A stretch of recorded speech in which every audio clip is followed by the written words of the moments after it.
What's up, peoples of IRC and elsewhere? This is undefeatable Twilight. Rejoice, for I am here once more to read you a story. And there's stuff on top of my book. Here we go. Let me change the window so it's a bit brighter in the background. Oh, there isn't the window to change it to yet. Oh, never mind. Anyways, let's just read. As long as you can hear me, it's fine. I don't think you really need to see me. You're not going to miss much by not being able to see me. Anyway, Chapter 2 of Life, the Universe and Everything, and I forgot to mention a bit of interesting trivia about this book. Douglas Adams originally wrote this as a 4-part Doctor Who screenplay called Doctor Who and the Cricket Men, but the BBC rejected it, so he decided to rework it into the 3rd book in his Hitchhiker's Guide to the Galaxy series. So, who are the Cricket Men? Well, you'll find that out in a few chapters' time. But for now, let's see how Arthur Dent is doing. This morning, 2 years later than that, was sweet and fragrant as he emerged from the cave he called home until he could think of a better name for it or find a better cave. Though his throat was sore again from his early morning yell of horror, he was suddenly in a terrifically good mood. He wrapped his dilapidated dressing gown tightly around him and beamed at the bright morning. The air was clear and scented, the breeze flitted lightly through the tall grass around his cave, the birds were chirruping at each other, the butterflies were flitting about prettily, and the whole of nature seemed to be conspiring to be as pleasant as it possibly could. It wasn't all the pastoral delights that were making Arthur feel so cheery, though. He had just had a wonderful idea about how to cope with the terrible lonely isolation, the nightmares, the failure of all his attempts at horticulture, and the sheer futurelessness and futility of his life here on prehistoric Earth, which was that he would go mad. He beamed again and took a bite out of a rabbit leg left over from his supper. He chewed happily for a few moments and then decided formally to announce his decision. He stood up straight and looked the world squarely in the fields and hills. To add weight to his words, he stuck the rabbit bone in his hand. He spread his arms out wide. "I will go mad," he announced. "Good idea," said Ford Prefect, clambering down from the rock on which he had been sitting. Arthur's brain somersaulted. His jaw did press-ups. "I went mad for a while," said Ford. "Did me no end of good." Arthur's eyes did cartwheels. "You see," said Ford. "Where have you been?" interrupted Arthur, now that his head had finished working out. "Around," said Ford. "Around and about." He grinned in what he accurately judged to be an infuriating manner.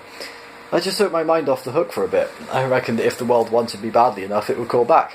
It did." He took out of his now terribly battered and dilapidated satchel his sub-ether sensormatic.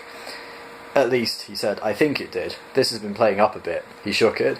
"If it was a false alarm, I shall go mad," he said, again. Arthur shook his head and sat down. He looked up. "I thought you must be dead," he said simply. "So did I for a while," said Ford. "And then I decided I was a lemon for a couple of weeks. I kept myself amused all that time jumping in and out of a gin and tonic." Arthur cleared his throat and then did it again. "Where," he said, "did you find a gin and tonic?" said Ford brightly. "I found a small lake that thought it was a gin and tonic and jumped in and out of that. At least, I think I thought it was a gin and tonic. I may," he added with a grin which would have sent sane men scampering into trees, "have been imagining it." He waited for a reaction from Arthur, but Arthur knew better than that. "Carry on," he said evenly. "The point is, you see," said Ford, "that there is no point in driving yourself mad trying to stop yourself going mad. You might just as well give in and save your sanity for later." "And this is you sane again, is it?" said Arthur. "I ask merely for information." "I went to Africa," said Ford. "Yes?" "Yes." "What was that like?" "And this is your cave, is it?" said Ford. Yes," said Arthur. He felt very strange. After nearly 4 years of total isolation, he was so pleased and relieved to see Ford that he could almost cry. Ford was, on the other hand, an almost immediately annoying person. "Very nice," said Ford in reference to Arthur's cave. You must hate it." Arthur didn't bother to reply. "Africa was very interesting," said Ford. "I behaved very oddly there." He gazed thoughtfully into the distance. "I took up being cruel to animals," he said airily, "but only," he added, "as a hobby." "Oh, yes," said Arthur warily. "Yes," Ford assured him. "I won't disturb you with the details because they would—" "What?" "Disturb you. But you may be interested to know that I am single-handedly responsible for the evolved shape of the animal you came to know in later centuries as a giraffe, and I tried to learn to fly. Do you believe me?" "Tell me," said Arthur. "I'll tell you later. I'll just mention that the guide says—" "The guide? The Hitchhiker's Guide to the Galaxy, you remember?" "Yes, I remember throwing it in the river." "Yes," said Ford, "but I fished it out." "You didn't tell me. I didn't want you to throw it in again." "Fair enough," admitted Arthur. "It says—" "What?" "The guide says—" The guide says that there is an art to flying, said Ford, or rather a knack. The knack lies in learning how to throw yourself at the ground and miss. He smiled weakly. He pointed at the knees of his trousers and held his arms up to show the elbows. They were all torn and worn through. I haven't done very well so far, he said. He stuck out his hand. I'm very glad to see you again, Arthur, he added. Arthur shook his head in a sudden excess of emotion and bewilderment. I haven't seen anyone for years, he said. Not anyone. I can hardly even remember how to speak. I keep forgetting words. I practice, you see. I practice by talking to... What are those things people think you're mad if you talk to? Like George III? Kings? Suggested Ford. No, said Arthur. The things he used to talk to. We're surrounded by them, for heaven's sake. I've planted hundreds myself. They all died. Trees! I practice by talking to trees. What's that for? Ford still had his hand stuck out. Arthur looked at it with incomprehension. Shake, prompted Ford. Arthur did, nervously at first, as if it might turn out to be a fish. Then he grasped it vigorously with both hands in an overwhelming flood of relief. He shook it and shook it. After a while, Ford found it necessary to disengage. They climbed to the top of a nearby outcrop of rock and surveyed the scene around them. What happened to the Golgothricians? Asked Ford. Arthur shrugged. A lot of them didn't make it through the winter 3 years ago, he said, and the few who remained in the spring said they needed a holiday and set off on a raft. History says that they must have survived. Huh, said Ford. Well. He stuck his hands on his hips and looked round again at the empty world. Suddenly there was about Ford a sense of energy and purpose. We're going, he said excitedly, and shivered with energy. Where? How? Said Arthur. I don't know, said Ford, but I just feel that the time is right. Things are going to happen. We're on our way. He lowered his voice to a whisper. I have detected, he said, disturbances in the wash. He gazed keenly into the distance and looked as if he would quite like the wind to blow his hair back dramatically at that point, but the wind was busy fooling round with some leaves a little way off. Arthur asked him to repeat what he had just said because he hadn't quite taken his meaning. Ford repeated it. The wash, said Arthur. The space-time wash, said Ford, and as the wind blew briefly past at that moment, he bared his teeth into it. Arthur nodded and then cleared his throat. Are we talking about, he asked cautiously, some sort of Vogon laundromat, or what are we talking about? Eddies, said Ford, in the space-time continuum. Ah, nodded Arthur. Is he? He pushed his hands into the pocket of his dressing gown and looked knowledgeably into the distance. What? Said Ford. Who, said Arthur, is Eddie, then, exactly, then? Ford looked angrily at him. Will you listen? He snapped.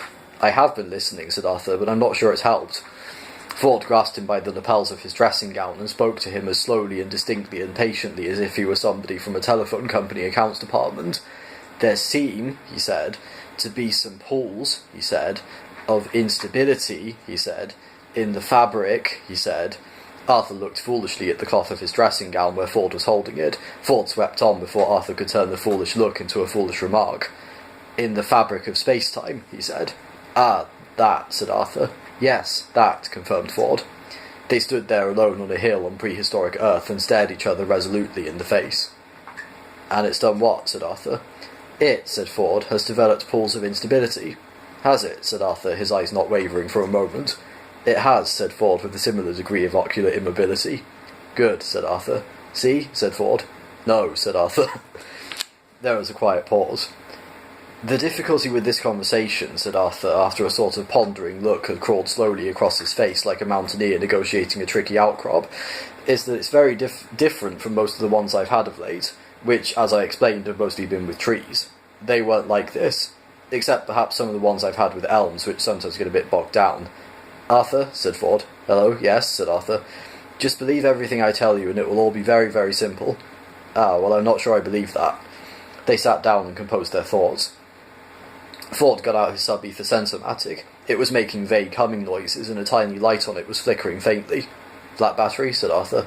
No, said Ford, there is a moving disturbance in the fabric of space-time, an eddy, a pool of instability, and it's somewhere in our vicinity. Where?